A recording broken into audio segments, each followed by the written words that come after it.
Hello students, आज हमारा ये इरोडोप सीरीज का 39th लेक्चर है और हीट एंड थर्मोडायनेमिक्स का पार्ट 1।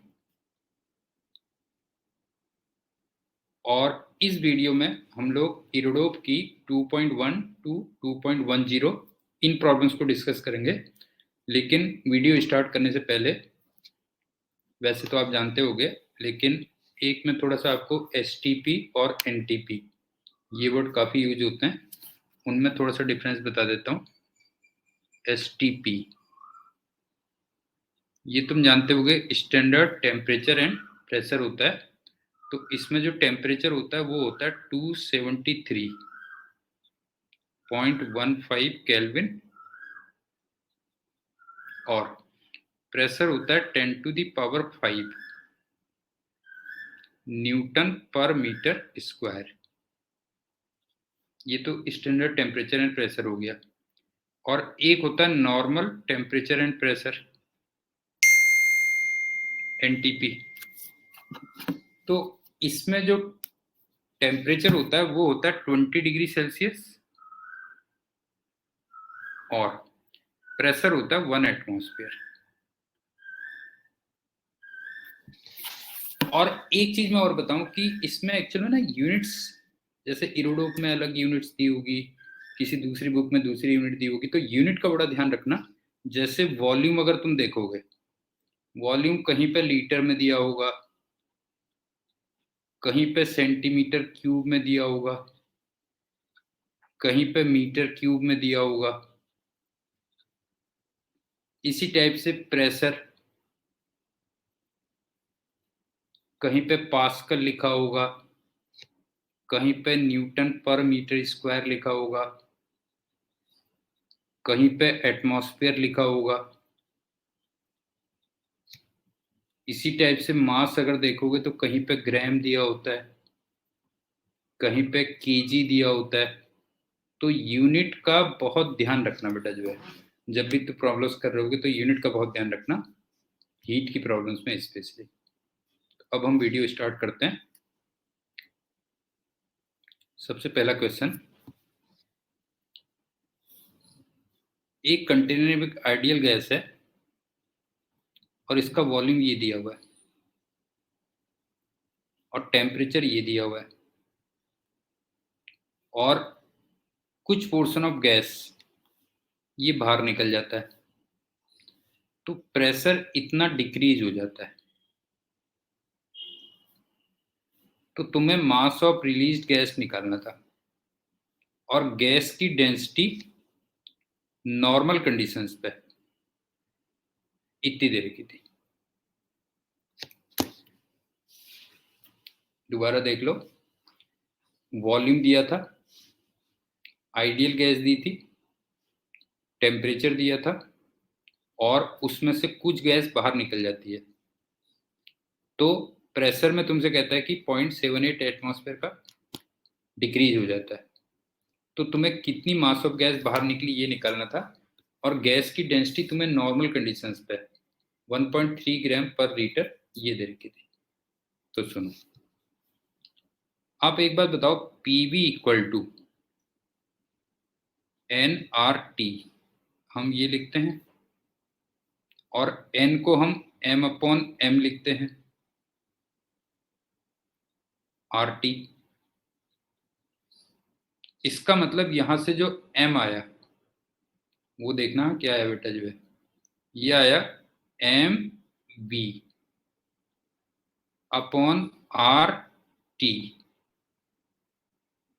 इंटू P आ गया।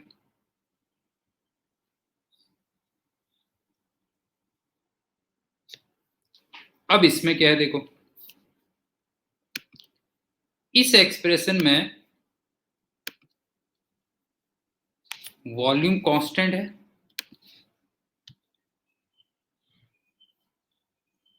R कांस्टेंट है, T कांस्टेंट है, प्रेशर वेरी कर रहा है और इधर M वेरी कर रहा है, कुछ इस टाइप से प्रेशर और M वेरी कर रहा है। लेकिन अभी ये M रह गया, कैपिटल M रह गया।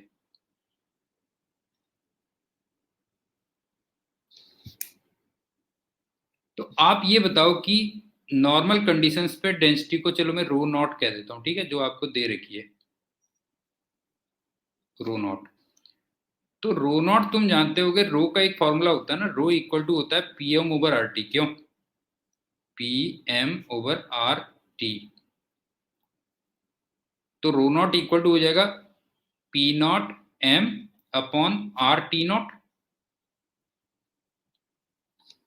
तो यहां से मॉलिक्यूलर मास निकल गया, एम इक्वल टू कितना हो गया, देखो rho naught R T naught upon P naught. तो अगर मैं ये वाली वैल्यू रखूंगा तो कितनी हुई, देखो एम की जगह रखा मैंने rho naught R T naught upon P naught.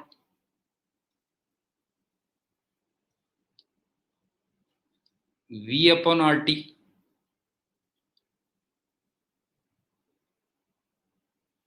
Into P. अब आर से आर कैंसिल हो गया।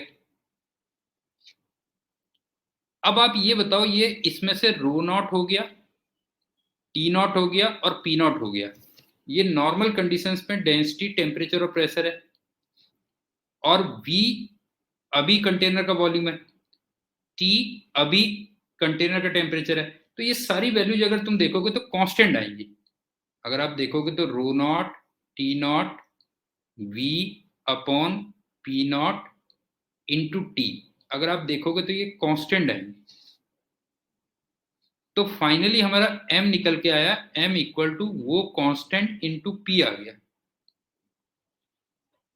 नहीं है, m की वैल्यू आ गई वो कांस्टेंट इंटू पी। तो यहां से अगर मैं देखूंगा तो डेल्टा m इक्वल टू कितना हो जाएगा, तो c इंटू डेल्टा पी हो जाएगा, बस हो गया। देयरफॉर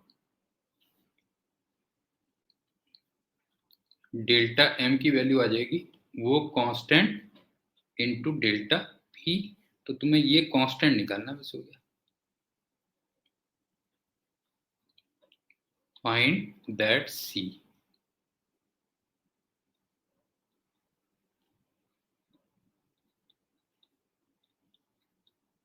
तब तुम्हें फिर डेल्टा m पता चलेगा। लेकिन मैंने तुमसे पहले ही कह दिया, यूनिट्स का बेटा बहुत ध्यान रखना है। इसको तुम एक बार फिर अपने से भी ट्राई कर लेना।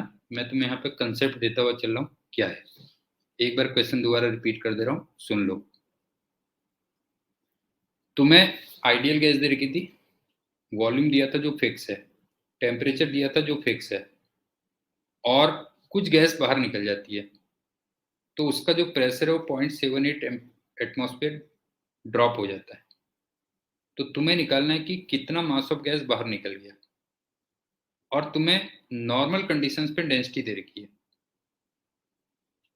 तो डेंसिटी के एक्सप्रेशन से तुमने मॉलिक्यूलर मास निकाल लिया, समझ गए ना, डेंसिटी के एक्सप्रेशन से मॉलिक्यूलर मास निकाल लिया। और उसके बाद मैंने आपसे कहा मास ऑफ गैस का ये फॉर्मूला बना,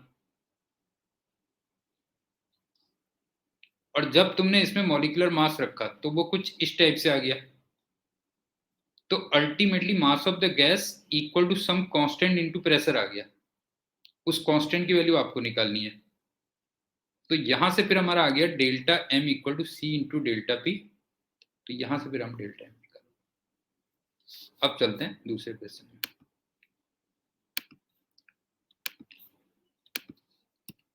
हीट के क्वेश्चंस अच्छे हैं, रोड पे ध्यान रखना बेटा। इसमें क्या है देखो, ये कंटेनर 1 है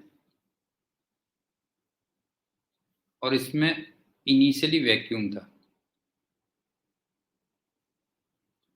और एक दूसरा आइडेंटिकल कंटेनर 2 है,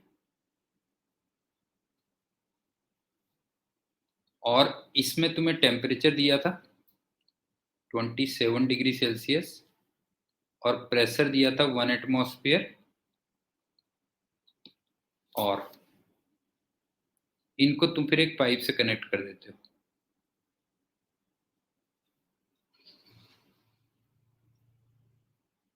ये हो गया, पाइप से कनेक्ट कर देते हो। अब तुम क्या करते हो, दोनों का टेम्परेचर बोथ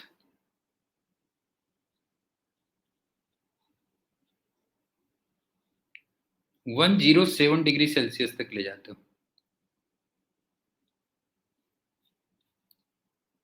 और तुमसे कहता है कि गैस 2 से 1 पे तब तक लीक होती है जब तक P2 माइनस P1 या delta P greater than equal to 1.10 atmosphere है।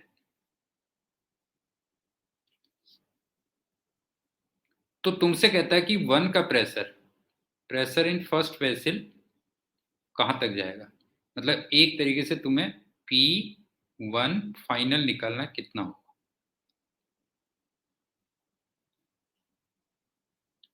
क्वेश्चन एक बार दोबारा से रिपीट कर दे रहा हूं, सुन लो।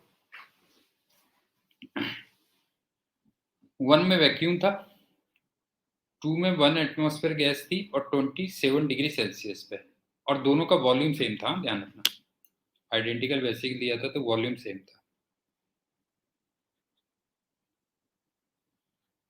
अब तुम उसको एक पाइप से कनेक्ट कर देते हो, छोटे से पाइप से कनेक्ट कर देते हो और दोनों का टेम्परेचर 107 डिग्री सेल्सियस तक ले जाते हो, तो गैस ऑब्वियस सी बात है 2 से 1 पे जाएगी। और तुमसे कहता है वो तब तक जाती रहेगी जब तक 2 में 1 से 1.10 एटमॉस्फेयर प्रेशर ज्यादा रहेगा, तब तक फ्लो करती रहेगी। तो तुमसे कहता है कि P1 फाइनल कहां तक पहुंचेगा, ये कह लो। तो इसमें कुछ नहीं, तुम एक बात बताओ कि number of moles of gas उनको फिक्स कर दो बस, गैस मतलब आप ऐसे कर दो n initial equal to n final. अच्छा, इनिशियल में केवल 1 में थी ना गैस, सॉरी 2 में, तो n2 इनिशियल, और बाद में आपके पास 1 और 2 दोनों में थी, तो n1 initial final, sorry, plus n2 final, ये हो गया। अब पीवी इक्वल टू एनआरटी होता है, तो n इक्वल टू कितना हो जाएगा, पीबी अपॉन आरटी, ये लगा देंगे हम। अब देखो ये क्या होगा, P2 V2 R T2 initial equal to P1 V1 upon R T1 final plus P2 V2 upon R T2 final. अब आइडेंटिकल वैसेस थे, क्यों आइडेंटिकल वैसेस थे, तो एक तो ये वॉल्यूम्स कैंसिल हो जाएंगे और R कैंसिल हो जाएगा। अब तुम्हें P1 निकालना था, P1 फाइनली तो निकालना था बेटा, ये निकालना था, क्यों, लेकिन P2 फाइनल कितना रहा होगा बताओ, ये रहा होगा P1 प्लस डेल्टा P रहा होगा, दे रखा है ना डेल्टा P तुम्हें दे रखा है, क्यों, P1 प्लस डेल्टा P रहा होगा। और इसमें T1 और T2 फाइनल दोनों के दोनों कहां तक ले गए थे आप, 107 डिग्री सेल्सियस तक ले गए थे। इसको केल्विन में कन्वर्ट करना पड़ेगा लास्ट में, मैं तो जस्ट वैल्यूज बता रहा हूं। और T2 की इनिशियल वैल्यू कितनी थी जरा देखो, T2 की इनिशियल वैल्यू थी 27 डिग्री सेल्सियस, 27 डिग्री सेल्सियस, और P2 की इनिशियल वैल्यू कितनी थी, P2 की इनिशियल वैल्यू थी 1 एटमॉस्फेयर, 1 एटमॉस्फेयर, ये थी, बस हो गया। तो यहां से तुम P1 निकाल लोगे, फाइंड P1।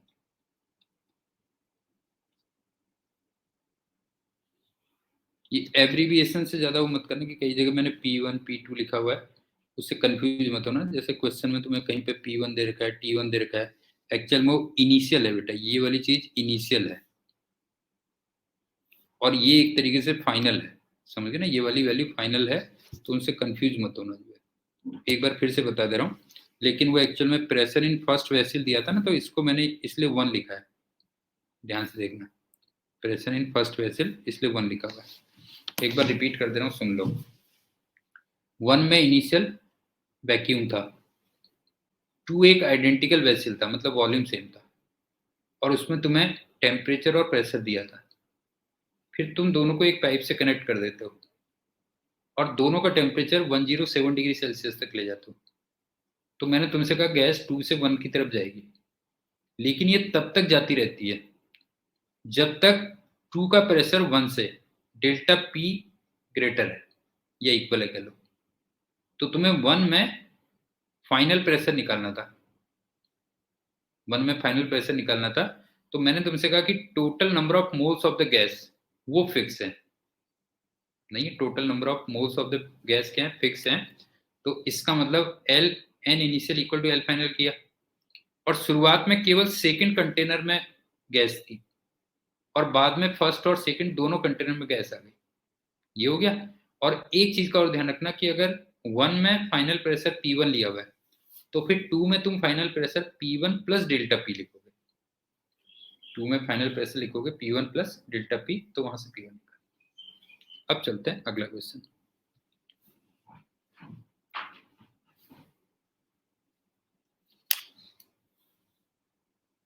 वॉल्यूम दिया हुआ है, मिक्सचर है हाइड्रोजन और हीलियम का, टेम्परेचर दिया हुआ है, प्रेशर दिया हुआ है, टोटल मास दिया हुआ है। तो तुम्हें ratio of mass of hydrogen और हीलियम ये निकालना है तुम्हें। लेट m हाइड्रोजन, ये मान लो M1 है, और m हीलियम ये M2 है। तो इसका मतलब तुम्हें M1 अपॉन M2 निकालना है। ओके,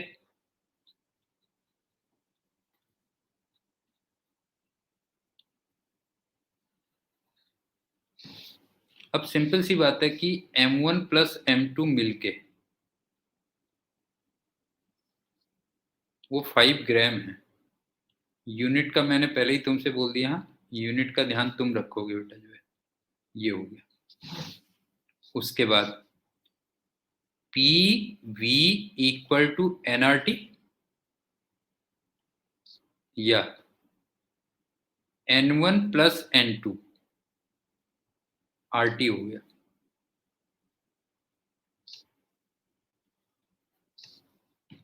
अब आप देखो, प्रेशर दिया हुआ है, वॉल्यूम दिया हुआ है, आर की वैल्यू तुम जानते हो, टेम्परेचर दिया हुआ है। अब नंबर ऑफ मोल ऑफ 1 कितने हो गए देखो, ये हो गया M1 upon molecular mass of hydrogen,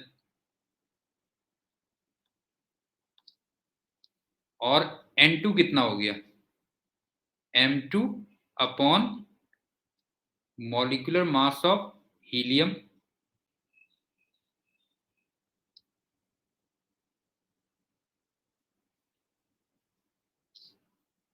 तो ये एक तरीके से सेकंड इक्वेशन बन गई, क्यों नहीं है, ये सेकंड इक्वेशन बन गई।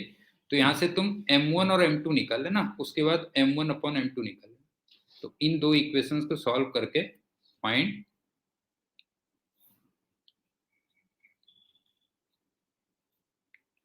M1 and M2 and then M1 upon M2।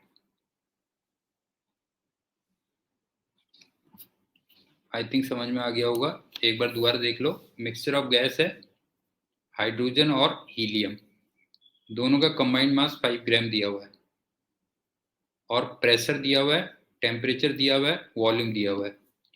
तो तुम्हें दोनों के मासेस का रेशियो निकालना था। तो मैंने हाइड्रोजन का मास M1 ले लिया, हीलियम का मास M2 ले लिया। तो फाइनली मुझे M1 अपॉन M2 निकालना होगा।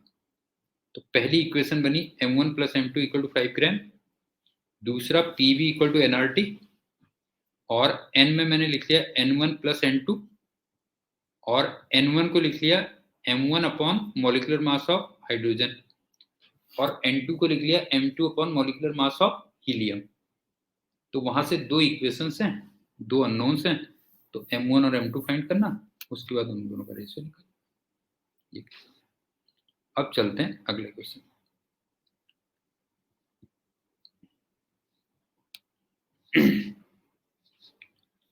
अगेन मिक्सचर है नाइट्रोजन का और कार्बन डाइऑक्साइड का।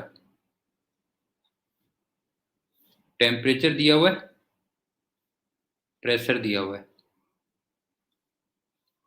डेंसिटी ऑफ मिक्सचर निकालनी है, assume gases to be ideal. तो एक बात बताओ, डेंसिटी होती है PM/RT।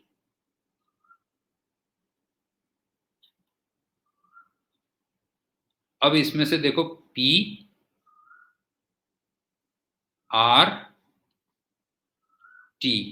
ये नोन है, नहीं है, PR और T ये नोन है। प्रेशर दे रखा है देखो 1 एटमॉस्फेयर, और टेम्परेचर दे रखा 290 केल्विन, और R की वैल्यू तुम जानती हो। तो केवल रह गया मॉलिक्यूलर मास, रह गया, बस हो गया। और मॉलिक्यूलर मास कैसे निकलता है मिक्सचर का? मिक्सचर के मॉलिक्यूलर मास का आपने एक फॉर्मूला पढ़ा होगा, N1M1 plus N2M2 upon N1 plus N2। ये कर लो, ये हो गया। अब फॉर एग्जांपल 1 में आ जाएगा नाइट्रोजन, 2 में आ जाएगा कार्बन डाइऑक्साइड। क्यों? 1 का मतलब नाइट्रोजन और 2 का मतलब कार्बन डाइऑक्साइड। और जहां पे नंबर ऑफ मोल निकालने होते हैं तो वहां पे M अपॉन कैपिटल M ये हम यूज करते ही हैं। अब मेरे ख्याल से इसके बाद कर लोगे, सिंपल है। डेंसिटी का फॉर्मूला होता है PM/RT, उसमें से P, R और T गिवन थे, तुम्हें सिर्फ मॉलिक्यूलर मास निकालना था। और मॉलिक्यूलर मास का फर्दर एक फॉर्मूला होता है फिर N1M1 plus N2M2 upon N1 plus N2। अब चलते हैं अगले क्वेश्चन में।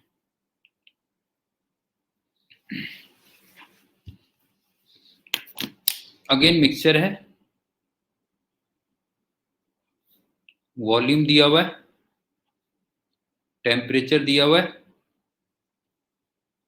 और 0.1 मोल ऑक्सीजन के दे रखे हैं, 0.2 मोल नाइट्रोजन के दे रखे हैं, और 0.3 मोल कार्बन डाइऑक्साइड के दिए हुए हैं।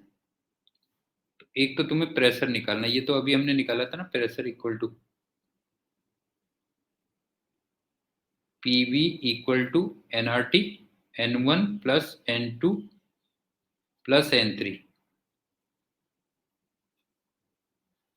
RT हो जाएगा, बस हो गया।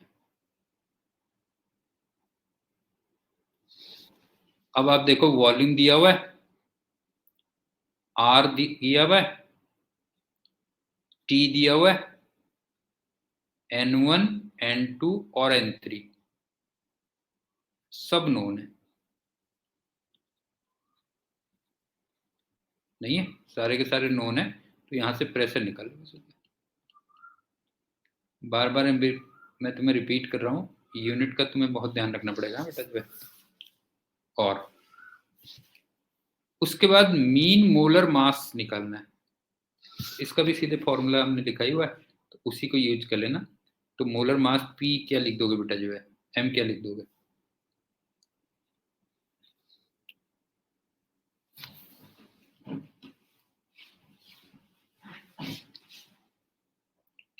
M इक्वल टू वही लिख देना, बस हो गया, N1M1 plus N2M2 plus N3M3 upon N1 plus N2 plus N3। तो आई थिंक ये भी समझ में आ गया होगा। अब चलते हैं अगले क्वेश्चन में।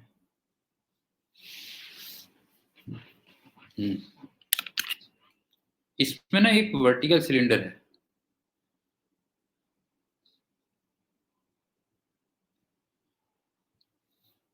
और इसमें एक पार्टीशन है,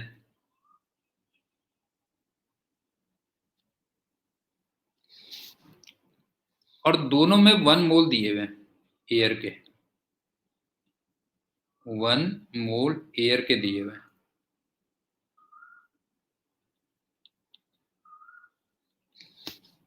तो आपसे ये कहता है कि 300 केल्विन पे वॉल्यूम का जो रेशियो है, 300 केल्विन पे वॉल्यूम का जो रेशियो है 4 है,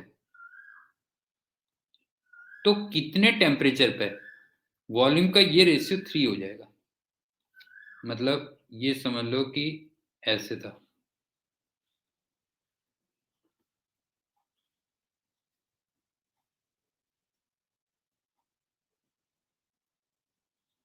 देखो 300 केल्विन पे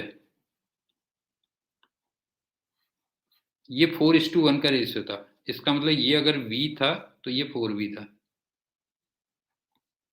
V1 कह दे रहा हूं चलो। और T टेम्परेचर पे ये रेशियो 3 हो जाता है कह रहा है, तो इसका मतलब ये V2 है, तो ये 3V2 हो जाएगा।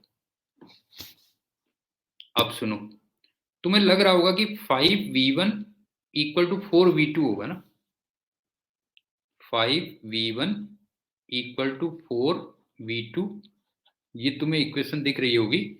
या कह लो अगर मुझे V1/V2 चाहिए होगा आगे, तो इसको मैं 4/5 लिख दूंगा।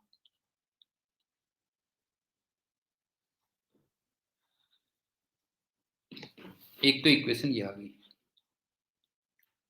अब दूसरी बात क्या है, देखो यहां जो प्रेशर है माइनस यहां पे जो प्रेशर है, उसको अगर मैं एरिया से मल्टीप्लाई करूंगा तो वो इस पिस्टन के वेट के इक्वल होगा। आई थिंक समझ में आ रहा होगा। यहां पे जो प्रेशर है माइनस यहां पे जो प्रेशर है, उसको अगर मैं एरिया ऑफ पिस्टन से मल्टीप्लाई करूंगा तो उसने वेट ऑफ पिस्टन को सपोर्ट किया होगा। अब आप देखो प्रेशर का क्या वो होता है, प्रेशर का फॉर्मूला होता है nRT अपॉन V होता है। ध्यान से देखना बेटा जो है, तो मैं ये प्रेशर माइनस ये प्रेशर ये लिख रहा हूं, तो ये बनेगा NR। n तो 1 है, ध्यान रखना n की वैल्यू 1 है बेटा जो है, दोनों में n की वैल्यू 1 है, ध्यान से देखना बेटा जो है, ये 1 है। तो इसका मतलब ये हो गया आर टी इनिशियल, देखते हुए चलना, R T initial upon V1 minus R T initial upon 4V1 into area of piston equal to mg। और जब इसको मैं सेकंड इक्वेशन में यूज करूंगा तो ये बन जाएगा R T final upon V2 minus R T final upon 3V2 into area of piston. ये हो गया। अब ये बीच वाले को तो मारो गोली, इसको मत करो तुम, इसको और इसको कंसीडर करो बेटा जो है, सीधे सीधे इसको और इसको कंसीडर करो। तो यहां से तुम्हें दिख रहा होगा S से S कैंसिल हो गया, R भी कैंसिल हो जाएगा, और ये आ जाएगा 1 माइनस 1/4 3/4। इसका मतलब 3/4 T initial upon V1 equal to वो आ जाएगा 1 माइनस 1/3, तो 2/3 T फाइनल अपॉन T2। अब यहां से तुम T फाइनल निकाल लेना, बस हो गया। आप देखो ना T इनिशियल तुम्हें कितना दिया था, T इनिशियल दिया था 300 केल्विन, क्यों ये दिया था 300 केल्विन, और ये तुम्हें फाइंड करना है। और V1 अपॉन V2 को हम ऑलरेडी 4/5 निकाल ही चुके हैं, तो ये वैल्यू भी सब्स्टिट्यूट कर लेना, बस हो गया। एक बार दोबारा सुन लो, एक चैम्बर के तुमने 2 पार्ट किए हुए हैं एक पिस्टन से, और दोनों में 1 mole of the gas fill है, और तुमसे कहता है कि 300 केल्विन पे वॉल्यूम का जो रेशियो है 4:1 है। तो किस टेम्परेचर पे, मतलब एक तरीके से टी फाइनल पूछा हुआ है,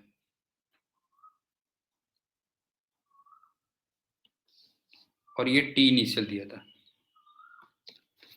तो किस टेम्परेचर पे वो रेशियो 3:1 होगा। तो पहली फिगर में मैंने नीचे वाले का वॉल्यूम V1 और ऊपर वाले का 4V1 लिया, दूसरी वाली फिगर में नीचे वाले का V2 ऊपर वाले का 3V2 लिया, तो तुम्हें दिख रहा होगा कि 5V1 और 4V2 इक्वल होंगे, मतलब टोटल वॉल्यूम तो कांस्टेंट आएगा ना बेटा जो है, तो वहां से V1/V2 निकाल लिया। उसके बाद नीचे वाले में प्रेशर माइनस ऊपर वाले में pressure into area of piston, उसको मैंने वेट ऑफ पिस्टन के इक्वल रख दिया। और प्रेशर के लिए हम जानते हैं nRT/V होता है, n उसमें से 1 है, तो RT/V के इक्वल ये कह रहा है। अब चलते हैं अगले क्वेश्चन में। ये भी बढ़िया क्वेश्चन है बेटा जी। इसमें क्या है सुनो, जैसे ना एक ये कंटेनर है, इसका वॉल्यूम फिक्स है V, और इसमें से क्या करता है कि पहले क्वेश्चन देख लो, a vessel of volume V is evacuated, हाँ इसमें से गैस इवैक्यूएट कर रहे हो by means of a piston air pump, piston stroke captures volume delta V. How many strokes are needed to reduce the pressure to eta times? और isothermal condition लेनी है। अब क्या है सुनो, इसका मान लो इनिशियल प्रेशर P इनिशियल था और वॉल्यूम ये था।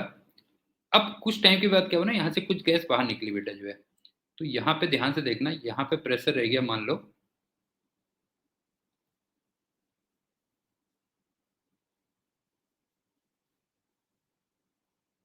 P1,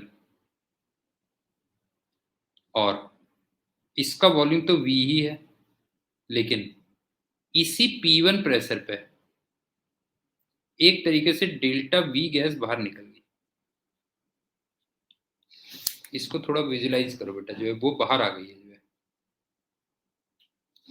एक कंटेनर के अंदर इनिशियल प्रेशर था P इनिशियल, वॉल्यूम V था, वहां से डेल्टा V वॉल्यूम की गैस बाहर निकल गई। तो कंटेनर के अंदर तो अभी भी वॉल्यूम V रहा, और एक तरीके से डेल्टा V बाहर निकल गया, और P1 प्रेशर पे ये फर्स्ट स्ट्रोक के बाद हुआ। This is first stroke.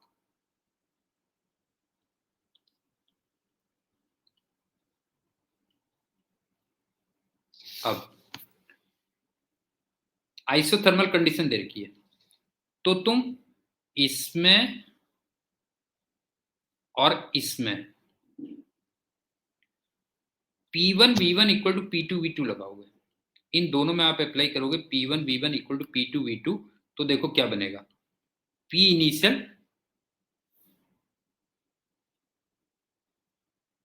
V equal to P1 V plus delta V,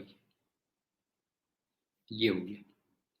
इसका मतलब पहले स्ट्रोक के बाद जो प्रेशर होगा वो होगा V plus delta V into P initial, ये होगा आफ्टर फर्स्ट स्ट्रोक।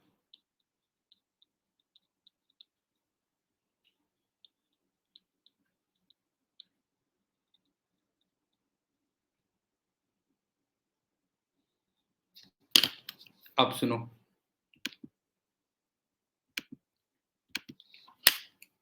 अब इसमें से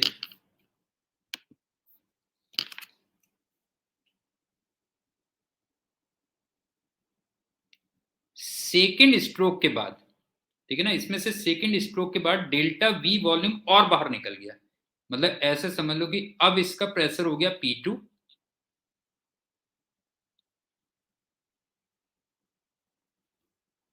वॉल्यूम V है, और delta V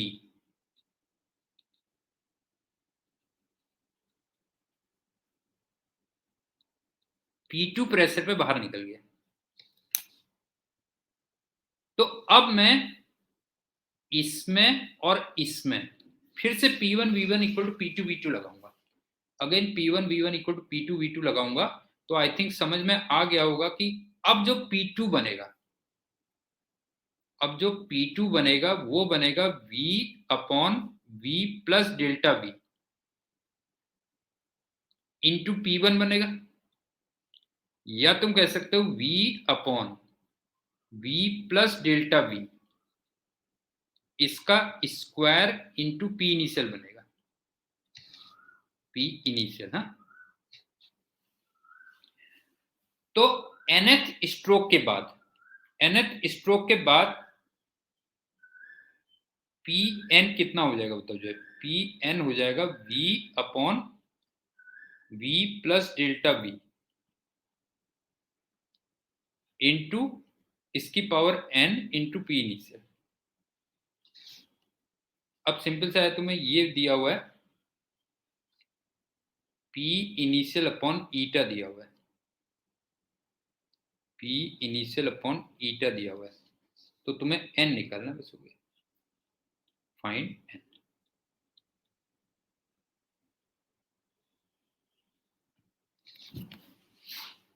I think point clear हो गया होगा कि पिस्टन से क्या हो रहा है कि वेसल का वॉल्यूम तो फिक्स है, वहां से कुछ गैस डेल्टा वी बाहर निकल जा रही है, हर स्ट्रोक के बाद डेल्टा वी बाहर निकल जा रही है। तो एक तरीके से देखा जाए तो ये वाला जो वॉल्यूम है ना बेटा, अगर तुम देखोगे ये वॉल्यूम, ये किसके इक्वल हो जा रहा है? ये इतने वॉल्यूम के इक्वल हो जा रहा है ना, दोनों को मिला के अगर मैं देख लूं, ऐसे हो गया एक तरीके से। जैसे यहाँ पे P था, P इनिशियल और ये V, अब इन दोनों में मिला के क्या हो गया बताओ?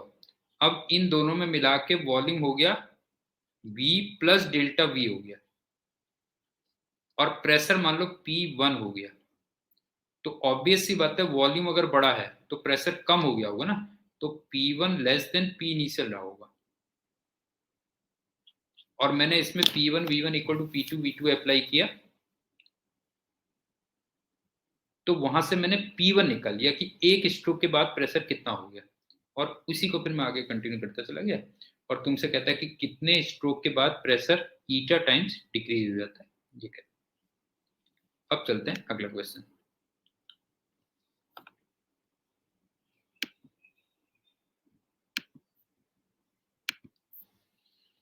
ये भी काफी हद तक वही है।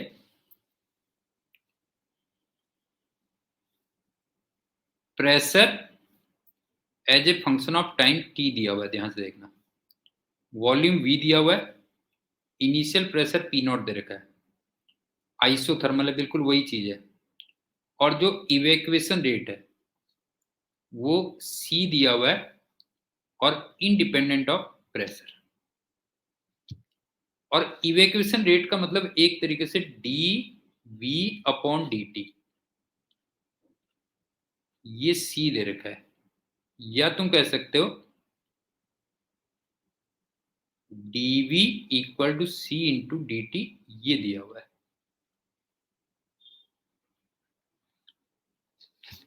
पिछले क्वेश्चन का ही फर्दर वो है, ठीक है, उसी में आगे वो हो रहा है। प्रेशर तुम्हें as a function of time t निकालना है।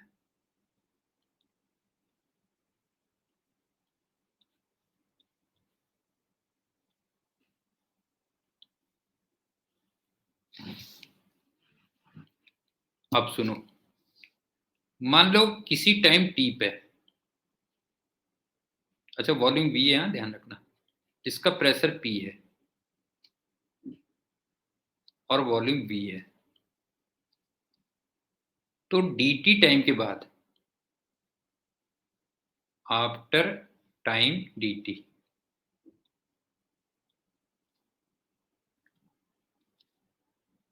ये मैंने कुछ इस टाइप से बताया ना तुम्हें, ये हो गया और ये बाहर निकल गया कह लो, तो इसका वॉल्यूम तो V ही है, इसका volume C into D T हो गया, और मान लो दोनों का pressure P plus D P आ गया।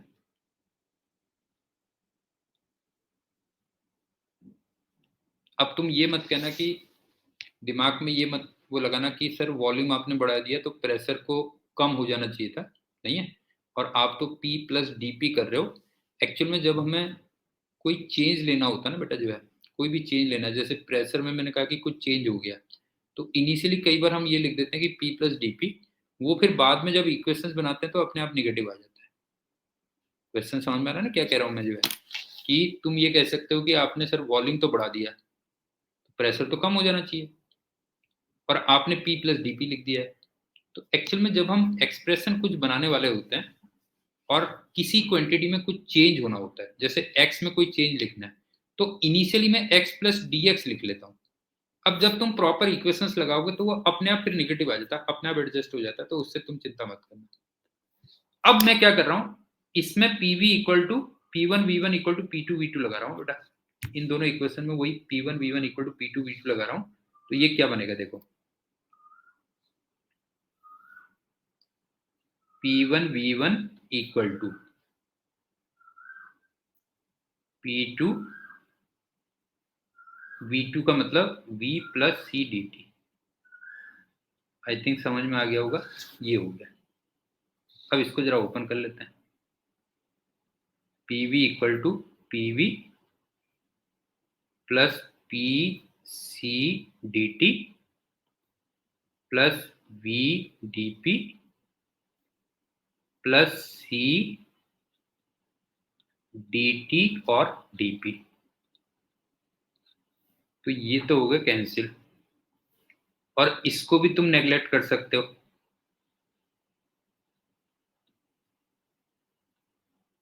नहीं है, दो छोटी क्वांटिटीज हैं तो इसको नेग्लेक्ट कर दो।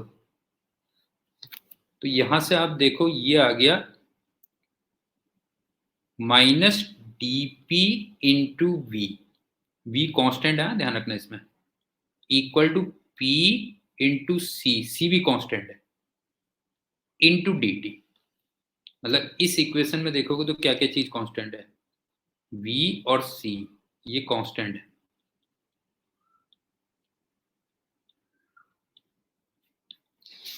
अब आप देखो अपने आप माइनस आ गया ना यहाँ पे, जो है minus D P into V equal to P C D T, तो माइनस अपने आप आ गया। तो यही इस बात को रिप्रेजेंट कर रहा है कि टेम्परेचर के साथ में वॉल्यूम क्या हो रहा है, प्रेशर क्या हो रहा है, कम हो रहा है। अब इसको इंटीग्रेट कर दो बस, अब इसको इंटीग्रेट कर दो, टाइम की लिमिट रख देना 0 से t, और प्रेशर की यूनिट लग देना, initial pressure P not they रखा था, पी नॉट टू पी। तो यहां से तुम P as a function of T ये फाइंड कर लेना। तो मेरे ख्याल से इवैक्यूएशन रेट वाले क्वेश्चन भी तुम्हें समझ में आ गए होंगे। P1 V1 equal to P2 V2 लगाते हो, लेकिन जो V2 होगा वो V प्लस DV होता है, और इस क्वेश्चन में DV की value C into D T होगी। समझ गए ना, ये जो इवैक्यूएशन रेट वाले क्वेश्चंस होते हैं उसको आप करते हो P1 V1 equal to P2 V2 से, और V2 क्या लिखते हो, मैंने तुमसे कहा V2 लिखते हो V प्लस DV, और यहाँ पे जो DV होगा C dt होगा, और P1 तो V होता ही है, सॉरी V1 तो V के इक्वल होता ही है कह लो। तो यहाँ से तुम्हारा ये एक्सप्रेशन आ जाएगा। अब चलते हैं 9th क्वेश्चन। इसमें प्रीवियस प्रॉब्लम में तुम्हें वैल्यू रखनी थी, बस हो गया बेटा, जो है जैसे वॉल्यूम दे रखा था और इवैक्यूएशन रेट दे रखा है, C दे रखा है देखो, और how soon will the pressure in chamber decrease by 1000 times. तो पिछले रिजल्ट को यूज कर सकते हो आराम से, P equal to P naught E की power minus C upon V into T, ये निकाला था हमने। P equal to P naught E की power minus C upon V into T। अब यहाँ पे P की जो वैल्यू होगी उसको P नॉट अपॉन 1000 रख देना, बस हो गया। C तुम्हें दिया ही हुआ है, वॉल्यूम तुम्हें दिया ही हुआ है, क्यों? तो यहां से तुम टाइम निकालोगे।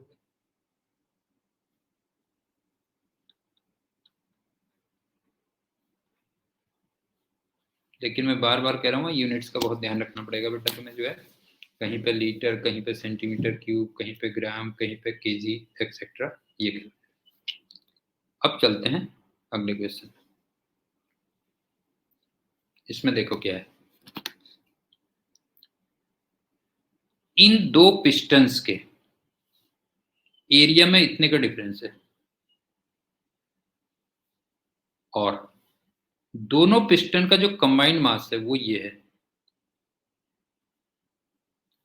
और आउटसाइड प्रेशर P नॉट दिया हुआ है। तो आपसे कहता है by how many kelvins must the gas between the pistons be heated to shift the piston through इतना सेंटीमीटर, मतलब इतना तुम इसको शिफ्ट करते हो, ये कहते हैं। अब सुनो क्या है, जब कोई भी इवेंट ना फ्रीली हो रही हो बेटा जो है, तो उसको हम आइसोबारिक प्रोसेस कहते हैं ना। मतलब अगर आप तुम देखोगे इसको जब हीट करोगे तो जो प्रेशर ऑफ गैस होगा,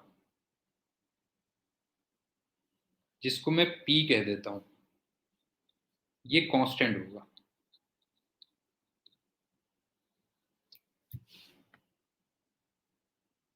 और इसमें एक सेकंड है बेटा, जो है इसमें मोल भी दे रखा है, 1 मोल दे रखा है ये।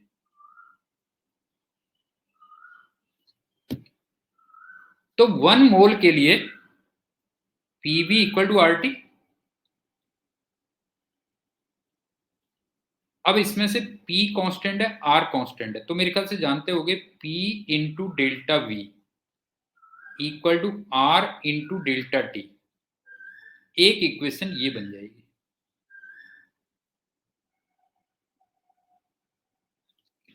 एक तो ये हो गई। अच्छा एक चीज और है, टेम्परेचर को तुम बढ़ा रहे हो,